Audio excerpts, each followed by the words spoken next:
बिस्मिल्लाहिर्रहमानिर्रहीम। अस्सलाम वालेकुम प्यारे बच्चों, फर्स्ट ईयर मैथमेटिक्स के चैप्टर नंबर 6 के साथ मैं हाजिर हूँ। और आज जनाब हमने पढ़ना है अर्थमेटिक प्रोग्रेशन, जिसका दूसरा नाम है अर्थमेटिक सीक्वेंस, और इसको आप शॉर्ट फॉर्म में जो है वो एपी भी कह सकते हैं। बड़ी मशहूर चीज़ है, बड़ी फेमस चीज़ है ये, तो इसके बारे में जानने की कोशिश करते हैं। तो प्यारे बच्चों, अर्थमेटिक प्रोग्रेशन और अर्थमेटिक सीक्वेंस के बारे में तो पिछली वीडियो के अंदर जो है वो तफसील से बात हो चुकी है। तो अर्थमेटिक सीक्वेंस जो है, अगर आपने पिछली वीडियो देखी हो तो उसमें बार बार हमने एक वर्ड यूज किया था, rule rule rule rule rule. ठीक है, क्या चीज होती है ये रूल, ये थोड़ा सा आप जरा समझ लीजिए। देखिए, ऐसी सीक्वेंस में जब एक फिक्स्ड अमाउंट में, जब पहली वैल्यू के अंदर एक फिक्स्ड अमाउंट में कोई भी अमाउंट हम ऐड करते चले जाएंगे तो फिर उसको हम कहेंगे अर्थमेटिक प्रोग्रेशन। ठीक है, सपोज पहली वैल्यू मेरे पास जो भी है उसके अंदर मैं 2 ऐड करवा देता हूं, फिर दूसरी वैल्यू जो आती है उसमें भी 2 ऐड करवा देता हूं, तीसरी वैल्यू जो आती है उसमें भी 2 ऐड करवा देता हूं, और इस तरीके से जो सीक्वेंस मेरे पास बन जाएगी उसका मैं कहूंगा अर्थमेटिक सीक्वेंस या अर्थमेटिक प्रोग्रेशन या एपी। आइए जरा मजीद इसको देखते हैं। देखें जनाब, ये है मेरे पास A1 A2 A3 and so on. ठीक है, इसको मैं अर्थमेटिक सीक्वेंस या अर्थमेटिक प्रोग्रेशन उस सूरत में कह सकता हूं कि जब इसकी पहली वैल्यू के अंदर मैं एक फिक्स्ड अमाउंट में कोई भी वैल्यू इसके अंदर क्या करूं, ऐड करूं। ठीक है, उस वैल्यू को मैं डी का नाम दूंगा, जिसको हम कॉमन डिफरेंस भी कह सकते हैं, और ये अमाउंट जो है वो पॉजिटिव भी हो सकती है और नेगेटिव भी हो सकती है।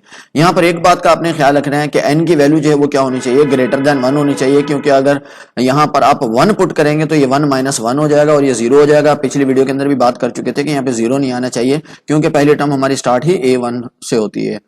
और n जो है वो हमारे पास जो है वो नेचुरल नंबर होने चाहिए, यानी ओवर में वैल्यू नहीं होनी चाहिए और नेगेटिव भी नहीं होना चाहिए। तो दो बातों का यहाँ पर हमने जो है वो ख्याल रखना होता है अर्थमेटिक सीक्वेंस या अर्थमेटिक प्रोग्रेशन के अंदर। तो इन शॉर्ट में ये कह सकता हूँ कि अपनी सीक्वेंस के अंदर एक फिक्स्ड अमाउंट में जब मैं कोई वैल्यू ऐड करवाता चला जाऊंगा या सब्ट्रैक्ट करवाता चला जाऊंगा, ठीक है, तो जो सीक्वेंस बनेगा वो अर्थमेटिक सीक्वेंस या अर्थमेटिक प्रोग्रेशन कहलाएगा। इसको मजीद देखिए, ये देखें A1 हमारे पास फर्स्ट वैल्यू होती है, उसके अंदर उस A1 के अंदर मैंने क्या किया, एक फिक्स्ड अमाउंट जिसको मैंने D का नाम दिया है, ठीक है, उसको ऐड करवा दिया। ठीक है, तो ये A2 आ जाएगी। फिर A3 जो है इसको मैंने क्या किया कि जो पिछली वैल्यू थी मेरे पास A2, उसके अंदर फिर मैंने वही फिक्स्ड अमाउंट जो है वो ऐड करवा दी जिसको मैंने D का नाम दिया था। ठीक है, तो ये A3 की वैल्यू आ जाएगी। फिर A4 के लिए मुझे A3 के अंदर जो है वो क्या करवाना पड़ेगा, फिर वही फिक्स्ड वैल्यू जो है वो ऐड करवानी पड़ेगी, एंड सो ऑन। ये कहानी इस तरीके से चलती रहेगी। इसको थोड़ा सा आप यूं भी देख सकते हैं कि पहली वैल्यू हमारे पास आ गई A1, अब A2 है हमारे पास सेकंड वैल्यू, और ये किस तरीके से आती है, ये पहली वैल्यू में कॉमन डिफरेंस को ऐड करवाने से आती है। अब तीसरी वैल्यू जो है हमारे पास A3, वो किस तरीके से आती है, वो इस तरीके से आती है भाई कि हम A2 के अंदर देखें, A2 के अंदर हम कॉमन डिफरेंस प्लस करवा रहे थे, और A2 एक्चुअली किसके बराबर होता है, A2 बराबर होता है A1 प्लस D के। बिल्कुल, A2 बराबर होता है A1 प्लस D के। तो अगर मैं चाहूं तो यहां पर A2 की जगह A2 की वैल्यू पुट करवा सकता हूं, जो कि बन जाएगी A1 प्लस D, और D और D, ये वाला D और इसका जो D आएगा, A1 प्लस D का जो D आएगा, दोनों मिलकर क्या हो जाएंगे, 2D हो जाएगा। तो A3 का फॉर्मूला इस तरीके से बन जाएगा A1 प्लस 2D। इसी तरीके से A4 के अंदर अगर मैं देखूं तो A3 की जगह मैं A3 की वैल्यू पुट करवा सकता हूं, जो कि है A1 प्लस 2D। तो ये 2D और ये D मिलकर क्या हो जाएगा, 3D। तो यहां से आपको जो है वो इसका रूल पता चलेगा, इसका फॉर्मूला जो है पता चलेगा कि होता यह है कि यहां पर जो भी n की वैल्यू होती है, यहां इधर a के पास जो भी वैल्यू होती है, इधर d के पास जो n की वैल्यू आती है वो क्या होती है, एक कम करके आती है। यहां पर जैसे ये 3 है तो यहां पर 2 आ गई, यहां पर 4 है तो यहां पर 3 आ गई, एंड सो ऑन। ये सिलसिला इस तरीके से चलता रहता है। तो फॉर्मूला कुछ इस तरीके से बनाया जा सकता है कि an आपको पता है nth टर्म या जनरल टर्म हमने कहा था इसको, जौन सी भी जगह की आपको वैल्यू फाइंड करनी हो, आप n की जगह उस जगह का नंबर डालेंगे तो ये फॉर्मूला आपको जो है वो उस जगह की वैल्यू बता देगा, बशर्ते कि आपके पास A1 मौजूद हो और D भी मौजूद हो और n भी आपको जो है वो पता हो। ठीक है, तो ये इसका फॉर्मूला बन जाएगा। देखें, A1 यहां पर हमेशा आता चला जाएगा, n-1 यहां से पता चल गया हमें, क्योंकि हमें पता है कि जो भी n की वैल्यू होती है उससे एक कम करके यहां पर वैल्यू आती है, तो ये बन जाएगा n-1, और D तो आपको पता है। अच्छा प्यारे बच्चों, D अगर आपको मालूम करना हो, जिसको हमने कॉमन डिफरेंस कहा है, तो ये बहुत ही आसान है। दूसरी में से पहली वैल्यू को माइनस कर दीजिए, तीसरी में से दूसरी को माइनस कर दीजिए, चौथी में से तीसरी को माइनस कर दीजिए। इस तरीके से जो है आपके पास ये कॉमन डिफरेंस आता चला जाएगा। और कॉमन डिफरेंस याद रखिए, अर्थमेटिक प्रोग्रेशन के अंदर चाहे पॉजिटिव हो नेगेटिव हो, आता सेम है। सपोज अगर +2 आ रहा है तो सबका कॉमन डिफरेंस जो है, सारी वैल्यूज का जो है वो क्या आएगा, कॉमन डिफरेंस 2 आएगा, +2 आएगा। और अगर -2 कॉमन डिफरेंस निकल रहा है सपोज किसी भी सीक्वेंस का, तो हर उस पूरी सीक्वेंस के अंदर जब भी आप कॉमन निकालेंगे तो -2 ही आना चाहिए। ठीक है जी, तो ये फॉर्मूला आ गया। इस फॉर्मूले के अंदर थोड़ा सा आपको बता दें, ए एन जो है वो जनरल टर्म ऑफ एपी कहलाता है, A1 आपको पता है फर्स्ट टर्म कहलाता है, और डी जो है वो कॉमन डिफरेंस कहलाता है। अभी बता चुका हूं कि दूसरी में से पहली वैल्यू को माइनस कर देंगे, चौथी में से तीसरी को, एंड सो ऑन। और ये कॉमन डिफरेंस हर जगह पर क्या रहता है, सेम रहता है। तो ये तो था फॉर्मूला बनाने का एपी का, और थोड़ा सा इसका मैंने आपको बैकग्राउंड बताया एपी का। अब चल के इसके क्वेश्चंस को जो है हम सॉल्व करने की कोशिश करते हैं।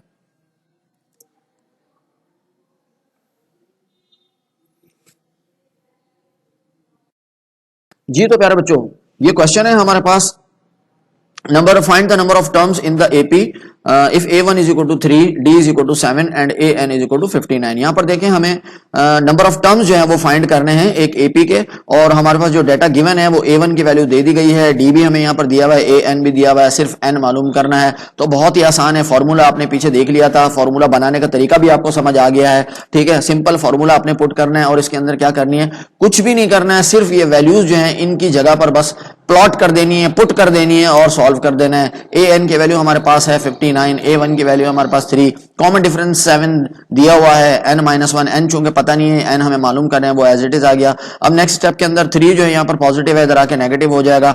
नेक्स्ट स्टेप के अंदर 59 में से 3 को माइनस किया, 56 आ गया, 7 यहाँ पर मल्टीप्लाई इधर आके डिवाइड हो जाएगा, यहाँ पर बचा N-1। अब 7 1 और 7 8 56 होता है, इसको रिड्यूस करवा दिया, -1 था यहाँ पर, इधर आके +1 हो जाएगा, और N की वैल्यू क्या आ गई हमारे पास, 9 आ गई। इस तरीके से हमने मालूम कर लिया कि इसमें इस एपी के अंदर, जिसके अंदर A1 की वैल्यू 3 थी, D की वैल्यू 7 थी और nth टर्म उसकी जो थी 59 थी, तो इसके अंदर टोटल टर्म्स कितनी थी, 9 टोटल टर्म्स थी। इस तरीके से हमने जो वो ये क्वेश्चन को सॉल्व कर लिया। बहुत ही ईजी है, इसको आप सॉल्व करते चले जाएं तो आपको समझ आता चले जाएगा इंशाल्लाह। नेक्स्ट क्वेश्चन देखते हैं।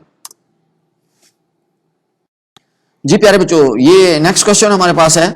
यहां पर हमें उन्होंने एक क्वेश्चन दिया हुआ है, AN-2 is equal to 3N-1, और कहा है कि भाई nth टर्म मालूम करो। अब nth टर्म आपको पता चल चुका है, ये दूसरी वीडियो अगर आप देख रहे हैं तो nth टर्म को AN से शो करवाया जाता है, AN से जो है उसको क्या करवाया जाता है, शो करवाया जाता है। अब यहाँ पर प्रॉब्लम ये है कि यहाँ पर AN होना चाहिए, यहाँ पर -2 एक्स्ट्रा आ रहा है, तो इसको हटाने के लिए भाई मैं क्या करता हूँ, मैं कुछ नहीं करता, मैं N की जगह पर N+2 पुट करवा देता हूँ, बस सिंपल से ये कर देता हूँ। तो फिर क्या हो जाएगा, फिर ये हो जाएगा कि N की जगह, ये N था ना, N की जगह पर हमने क्या पुट करवा दिया, N+2 करवा दिया, ये -2 एज इट इज आ गया, इधर भी N है तो इधर भी N+2 पुट करवा दीजिए। ठीक है भैया, तो इस तरीके से जो है वो क्या हो जाएगा, ये हमने पुटिंग करवा दिया। अब इसको सिंपल सॉल्व कर लेते हैं। देखें ये 2 और 2 कैंसिल हो जाएगा, यहाँ पर बचेगा AN, 3 को N से मल्टीप्लाई करेंगे 3N आ जाएगा, 3 को 2 से मल्टीप्लाई करेंगे तो 6 आ जाएगा, ये -11 एज इट इज आ गया। अब 11 में से 6 को माइनस कर देंगे तो 5 आएगा, साइन बड़े नंबर का आएगा, तो ये इसकी आ गई nth टर्म। बस इतनी सी बात थी। नेक्स्ट क्वेश्चन है, सेम इसकी फोटोकॉपी है, पहले आप खुद ट्राई करो और उसके बाद फिर इसको देखो कि मैंने किस तरीके से सॉल्व किया। अब देखें यहाँ पर भी वही nth टर्म ही आपको फाइंड करनी है, यानी AN, nth टर्म आप जहन में बिठा लो, nth टर्म को किससे शो करवाते हैं, AN से शो करवाते हैं भैया, और कुछ भी नहीं है। ठीक है, तो AN हमने फाइंड करना है, लेकिन यहाँ पे प्रॉब्लम वही आ रहा है कि -3 आ रहा है, तो भाई ठीक है, N की जगह हम N+3, इस सवाल के अंदर N+2 पुट करवाया था तो अब N+3 पुट करवा देते हैं, कोई इशू नहीं है। ये देखिए N+3 पुट करवा दिया, करवा दें, ये आ गया, जहां जहां N था क्वेश्चन के अंदर वहां पर हमने N+3 पुट करवा दिया, इधर भी N+3 पुट करवा दिया। ये पुट करवाना सीखा तो था 6.1 के अंदर, ये वही काम तो करना है, कोई नया काम थोड़ी है। चलें जी, 3 और 3 कैंसिल हो गया, यहाँ पर बचेगा AN, 2 को N से मल्टीप्लाई करेंगे 2 and 2 3 6 हो जाएगा, -5 आ गया, इसको आप सॉल्व कर दीजिए, 6 में से 5 गया तो 1 आ गया, ये बस nth टर्म आ गया, बस यही तो करना था और थोड़ी कुछ करना था इसमें। चलें आगे क्वेश्चन देखते हैं।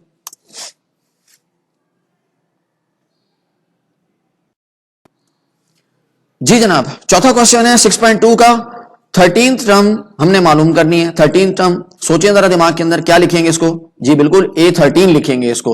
ठीक है, ये सीक्वेंस हमें दिया हुआ है, ये पहली टर्म है, इसको A1 से शो करेंगे, ये दूसरी टर्म है, ये A2 है। कॉमन डिफरेंस निकालना होगा तो आपको पता है किस तरीके से निकालेंगे, कॉमन डिफरेंस हम निकालेंगे A2 - A1, यानी दूसरी में से पहली वैल्यू को क्या कर देंगे, हम माइनस कर देंगे। ठीक है, तो दूसरी वैल्यू है हमारे पास 1, पहली वैल्यू है x, तो ये बन जाएगा हमारा common difference 1 - x। n question के अंदर ही मौजूद है कि 13 है, 13वीं टर्म जो है वो हमने फाइंड करनी है, तो जाहिर बात है कि इसके अंदर टर्म्स कितनी होंगी, 13 ही होंगी ना, 13वीं जो मालूम करनी है तो 13 टर्म्स ही होंगी इसके अंदर। ठीक है, तो इस वक्त n हमारे पास क्या है, 13 है, और A13 जो है वो हमको क्या करना है, फाइंड करना है। फॉर्मूला आपके पास मौजूद है, अब तो मेरे ख्याल से अच्छी खासी जान पहचान आपकी हो गई होगी इस फॉर्मूले से, तो चलें सॉल्व करते हैं।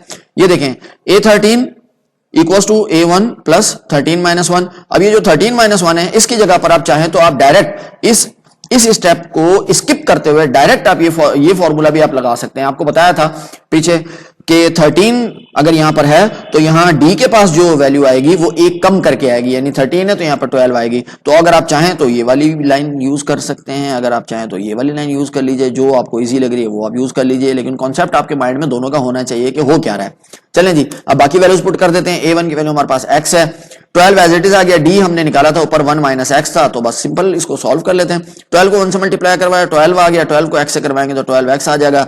जी भैया कुछ प्लस माइनस हो रहा है, जी बिल्कुल हो रहा है, 12x में से x माइनस कर देंगे तो ये आ जाएगा माइनस का 11x। कोशिश करते हैं पॉजिटिव वैल्यू पहले हो नेगेटिव बाद में हो, इसलिए हमने 12 माइनस 11x लिख दिया। अगर आपने माइनस 11x प्लस 12 लिखा है तो परेशान होने की जरूरत नहीं है, वो भी आप लिख सकते हैं, ठीक है आपका जवाब। जी भाई नेक्स्ट क्वेश्चन हमारे पास है, which term of AP 5 2 -1 is -85।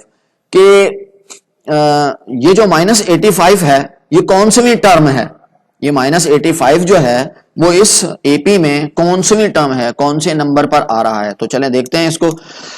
जी जनाब सीक्वेंस हमारे पास मौजूद है, A1 हमारे पास मौजूद है, D हमारे पास नहीं है तो हम निकाल लेते हैं। हमें पता है दूसरी में से पहली वैल्यू को माइनस करते हैं तो 2 - 5 का आंसर आएगा -3, और AN जो nth टर्म है हमारे पास वो -85 है, और इसी का पता लगाना है कि ये सीक्वेंस में किस जगह पर आएगी, यानी कि कौन से नंबर पर आएगी, और नंबर को हम शो करते हैं n से। और फॉर्मूला तो ये आपका जाना पहचाना मौजूद है आपके पास, AN = A1 + n - 1 D। सिर्फ वैल्यूज इसमें पुट करवानी है और फटाफट इसको सॉल्व करना है। तो AN की वैल्यू हमारे पास है -85, A1 की वैल्यू है 5, n-1 को छेड़ने की जरूरत नहीं है भाई, और D है हमारे पास -3, तो पुट करवा दिया। 5 यहाँ पॉजिटिव है, उधर जाके माइनस हो जाएगा, तो ये -85 और -5 हो गया, ये हो जाएगा -90, -3 इधर मल्टीप्लाई हो रहा है तो भाई इधर आके डिवाइड हो जाएगा, माइनस से माइनस कैंसिल कर दो, 3 1 और 3 30 90 होता है, और -1 है इधर, इसको उठा के इधर ले आओ तो ये प्लस हो जाएगा, तो n की वैल्यू आ जाएगी 31, यानी कि -85 इस सीक्वेंस के अंदर किस जगह पर आएगा, जी बिल्कुल 31st प्लेस पर आएगा -85। चलें देखते हैं नेक्स्ट क्वेश्चन।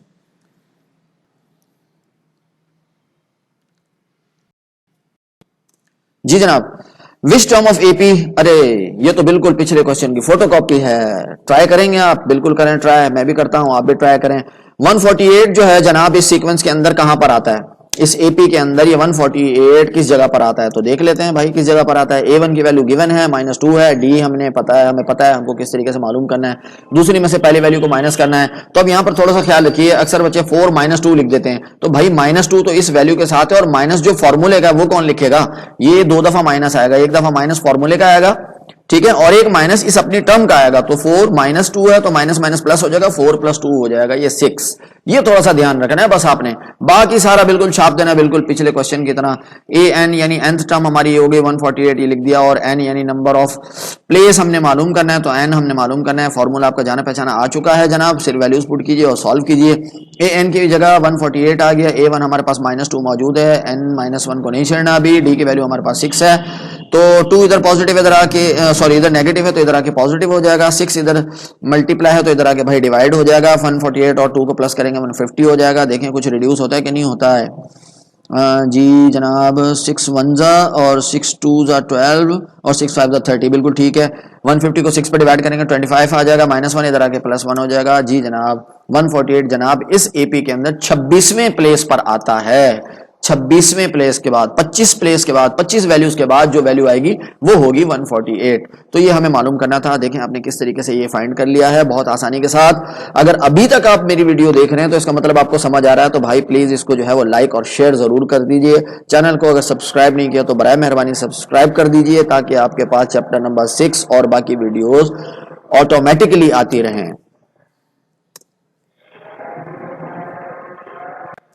जी भैया नेक्स्ट क्वेश्चन को देखते हैं जल्दी से। How many terms are there in AP in which A1 = 11, AN = 68, D = 3। बहुत आसान कर दिया आपके लिए, उनको पता चल चुका है कि भाई अब बच्चों को समझ आ चुकी है, इसीलिए क्वेश्चन भी आसान आसान उठा के दे रहे हैं। कह रहे भाई बताओ कितनी टर्म्स हैं AP के अंदर, कितनी टर्म्स हैं। अगर A1 की वैल्यू 11 हो और nth टर्म 68 हो और कॉमन डिफरेंस 3 हो, कुछ भी नहीं करना, सिर्फ आपको क्या करना है, नंबर ऑफ टर्म्स मालूम करनी है, यानी n फाइंड करना है।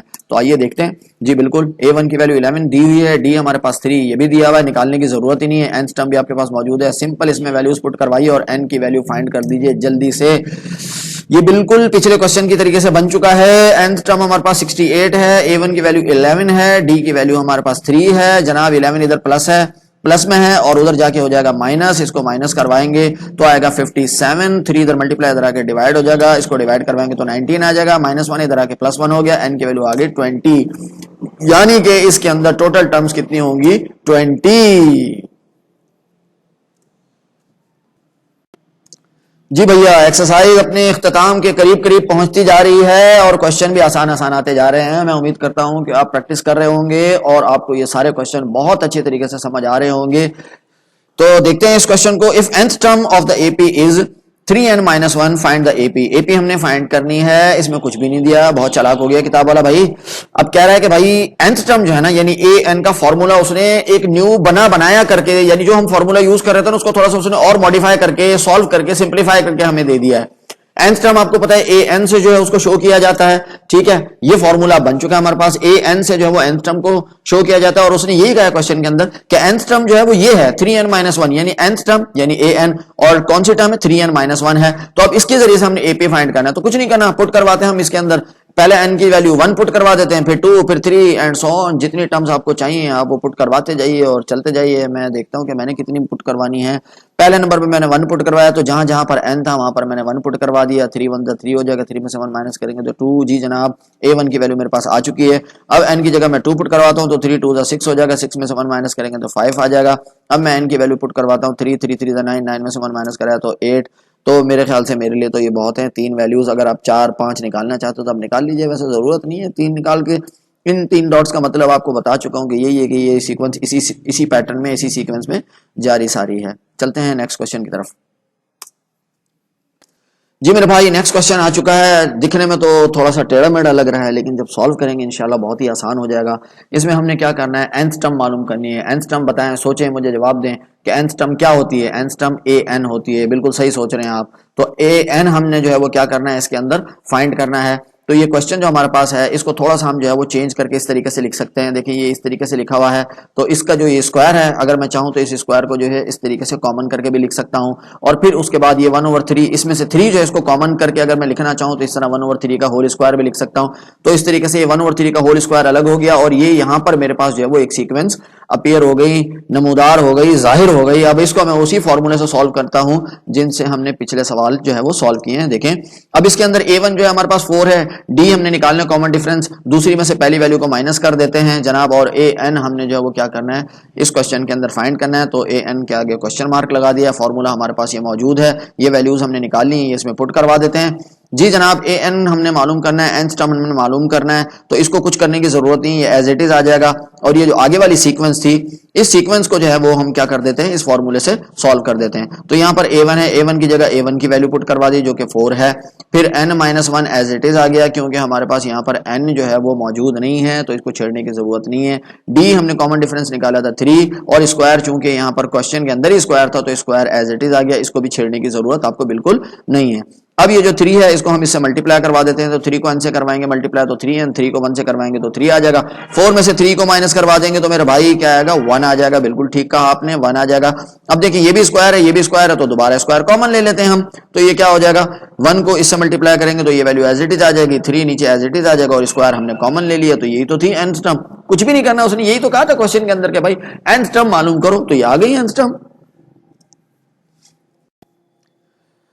हाँ जी मेरे भाई नेक्स्ट क्वेश्चन कहते हैं कि भाई अगर 1/a 1/b 1/c AP में हो तो ये शो करके दिखाएं कि b जो है वो 2ac/c+a के बराबर है। अच्छा भाई ये भी हमने शो करके दिखाना है, चलो करके दिखा देते हैं, नो प्रॉब्लम एट ऑल। बेटा हमें पता है कि कॉमन डिफरेंस जो होता है वो AP के अंदर क्या होता है सेम होता है। कहीं से भी आप कॉमन डिफरेंस लेंगे तो कॉमन डिफरेंस पूरी एपी के अंदर आपको क्या नजर आएगा सेम नजर आएगा। तो देखें अगर 1/b में से माइनस करवाऊं 1/a को और 1/c में से माइनस करवाऊं 1/b को तो सेम होगा, यही तो कॉमन डिफरेंस की डेफिनेशन है, तो हमने लिख दिया। अब करना क्या है, अब करना कुछ भी नहीं है, अब करना सिर्फ ये है कि बी वाले को बी वाले के पास ले जाएं, ये यहाँ माइनस है तो इधर आके क्या हो जाएगा भाई प्लस हो जाएगा, और ये इधर प्लस है तो इधर आके क्या हो जाएगा सॉरी इधर माइनस है तो इधर आके क्या हो जाएगा प्लस हो जाएगा। अब एलसीएम ले लें दोनों साइड का, बी चूंकि कॉमन है तो बी सेम है तो बी कॉमन आ जाएगा, जब ये कॉमन होता है तो ऊपर वाली वैल्यूज एज इट इज आ जाती हैं। सी और ए दोनों डिफरेंट वैल्यूज थी, दोनों लिख दी। अब यहाँ पर देखें अगर आपको समझ नहीं आता तो सी को सी के साथ मैच कर लें, जो चीज मैच हो जाती है उसको छोड़ के जो बच जाता है उसको ऊपर वाली वैल्यू से मल्टीप्लाई करवा देते हैं। तो ये देखें ये सी और ये सी मैच हो गया, इसको छोड़ दें, ये ए बचा, ए को 1 से मल्टीप्लाई करेंगे ए आ जाएगा, ए और ए मैच हो गया छोड़ दें, सी बचा, सी को 1 से मल्टीप्लाई कर देंगे ये सी आ जाएगा। ठीक है जनाब, अब 1 और 1 को ऐड करवा लीजिए, ये हो जाएगा 2। और जनाब हमने b मालूम करना है तो b को हम जो है यहाँ पर क्रॉस मल्टीप्लाई के जरिए से क्या कर देते हैं, सॉल्व कर लेते हैं। b को उठा के इधर ले आएंगे a प्लस सी की जगह पर, और a प्लस सी को उठा के ले आएंगे b की जगह पर, और इसी तरीके से ac यहाँ पर डिवाइड है तो इधर 2 के पास आके क्या हो जाएगा, मल्टीप्लाई। यही तो हमने शो करके दिखाना था, तो हो गया शो। ये ले सीधा करके लिख दीजिए। तो देखा आपने कि कितनी आसान जो है वो ये एक्सरसाइज थी, और मिनटों सेकंडों के अंदर जो है वो क्वेश्चन जो है वो सॉल्व होते चले गए हैं। अब मजा तो तब आएगा कि आप लोग भी इसको प्रैक्टिस कर लें और आप भी इतनी जल्दी ये क्वेश्चन सॉल्व कर लें, लेकिन बगैर देखे हुए, तो मेरी मेहनत जो है वो वसूल हो जाएगी। तो बेटा अगली वीडियो तक के लिए अल्लाह हाफिज। अगर आपने चैनल को सब्सक्राइब नहीं किया अभी तक तो प्लीज कर दीजिए, वीडियो को लाइक भी कर दीजिए, शेयर भी कर दीजिए। अच्छा नहीं करना है, बात नहीं ना कीजिए बेटा, आप सिर्फ इन वीडियोस को देखते रहिए और अपनी प्रैक्टिस करते रहिए। मेरे लिए इतना ही बहुत है। मिलते हैं अगली वीडियो में, तब तक के लिए अल्लाह हाफिज।